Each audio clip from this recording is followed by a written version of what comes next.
작약은 여러의 사리식물로 약용으로 이용이 많이 되며 꽃의 색깔이 다양해서 예로부터 관상용으로도 많이 이용되어 왔습니다. 재배지로는 토양 수분이 적당해서 가뭄을 타지 않고 물 빠짐이 좋은 사양토나 식양토로 땅심이 깊은 토양이 좋습니다. 우리나라에서는 경북 의성이나 전남, 전북 등지에 다소 서늘한 기후의 중산간지에서 주로 재배합니다. 작약의 품종으로는 의성, 태백, 거풍, 미강 등이 신품종으로 육종되어 보급되고 있습니다.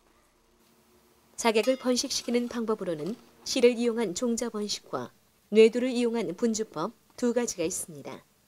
보통 종자 번식은 싹 트는 것이 일정하지 않고 뿌리의 성장이 느려서 약용 목적으로 재배할 때는 많이 쓰이지 않습니다. 작약은 생리적으로 봄에는 뿌리보다 잎과 줄기를 키우는데 양분을 소모합니다. 따라서 분주에 적합한 시기는 땅이 얼기 전에 새 뿌리를 내릴 수 있는 9월 하순부터 10월 중순 사이입니다.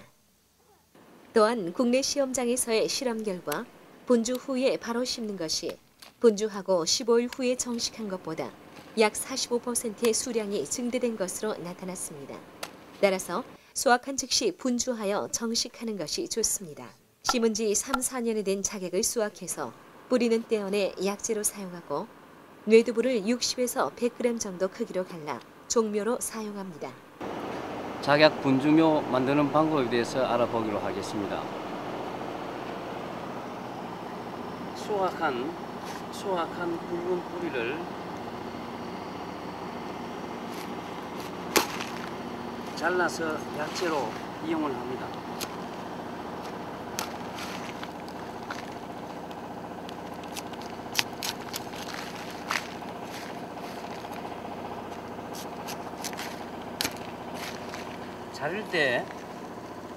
자를 때 중요한 것은 이 갈라진 뿌리에서 1cm에서 2cm 사이에 자르는 것이 중요합니다. 이것을 길게 자르면은 잔뿌리가 많이 발생되기 때문에 생육이 좋지 않습니다.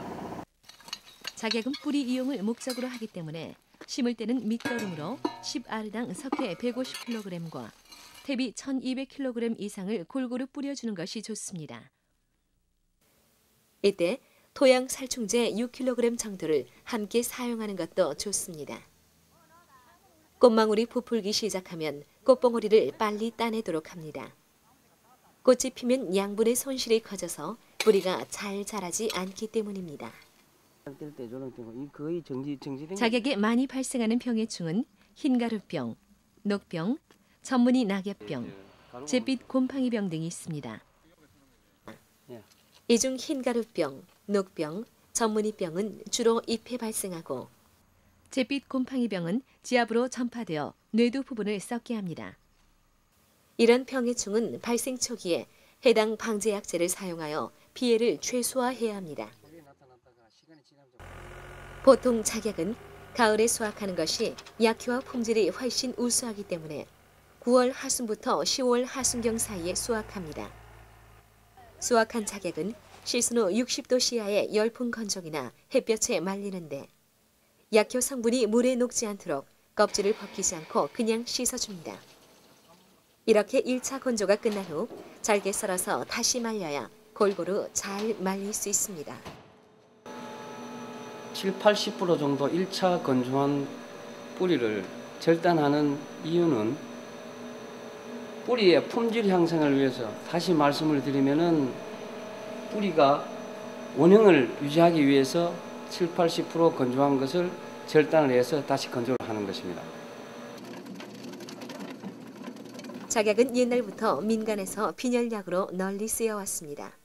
그 밖에도 위장염과 위장의 경련성 진통, 소화장애로 인한 복통이나 설사 증세가 있을 때도 효과를 볼 수 있습니다.